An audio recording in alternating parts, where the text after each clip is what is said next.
Hello. What's the meaning of attention span? Attention span. Let's start with the word span. Span means a period of time, duration, or course. And the word attention refers to where you look at, what you listen to, or think about. But we have here the expression attention span, which is equivalent to concentration span.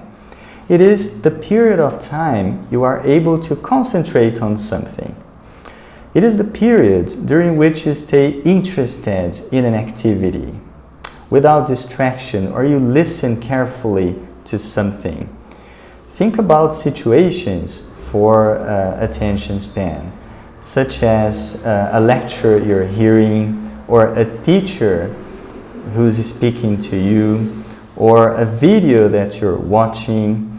So these situations help you understand attention span. I'll give you 3 sentences as examples of attention span. The first, some teenagers have a limited attention span.